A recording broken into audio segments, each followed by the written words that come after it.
One thing the president, I believe in your view, may be overlooking is what's happening right now in Iraq when it comes to... I'm sorry, in Iran? In Iraq. When it comes to the refugees. What is that issue?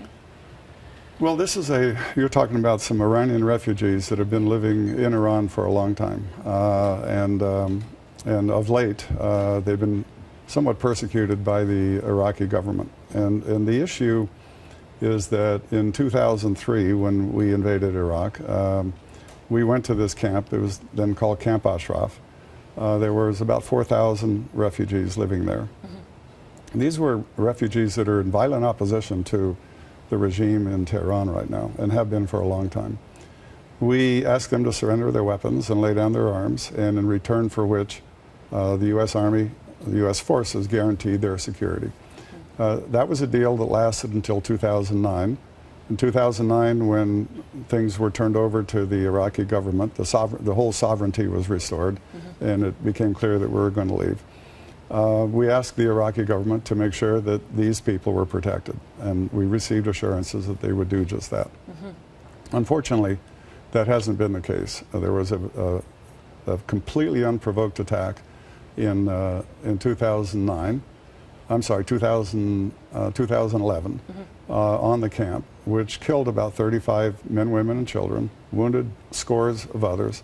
And this was done by uniformed Iraqi military people who were, frankly, using our equipment to execute, I think, the will of the Iranian government.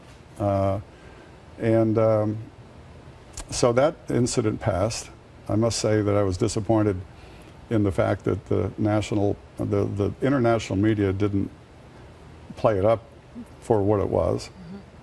Mm-hmm.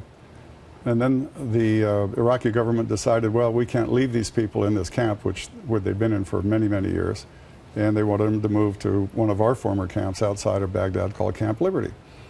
Now, it's true that the U.S. government had carried this group on and designated them as a terrorist organization going back in history. Back to the Shah, right? Back in history. But I can absolutely guarantee that most military leaders, U.S. military leaders, have said there is no indication that that's what their policy is. And as a matter of fact, the 10 principles that Mrs. Rajavi, who is the leader of the MEK now, lives under are completely democratic, and have people like Lee Hamilton and Louis Freeh and former Attorney General Mike Mukasey and many other people really concerned that we are not more outraged by what's going on. Just a few weeks ago, the camp was rocketed.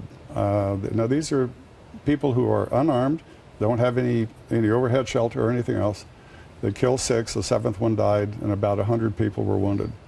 And the UN Special Envoy, Martin Kobler, refused to go to the camp shortly afterwards to investigate it because he said it was too dangerous.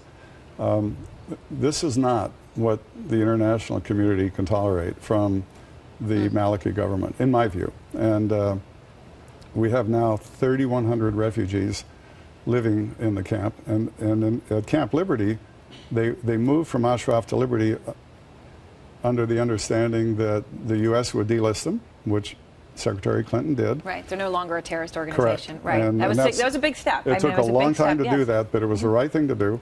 And then there was some guarantees that very quickly they'd be repatriated to third world countries. There have been more people killed at Camp Liberty in that last attack than there have been repatriated.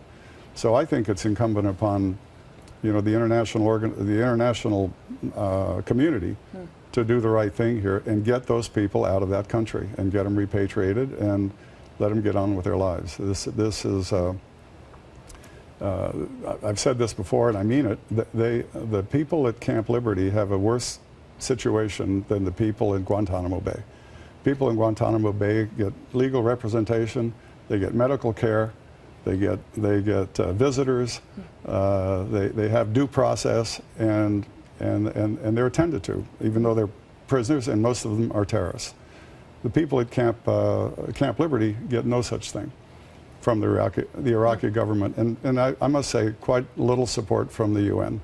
And I think we should do something about that, and we should solve this problem now.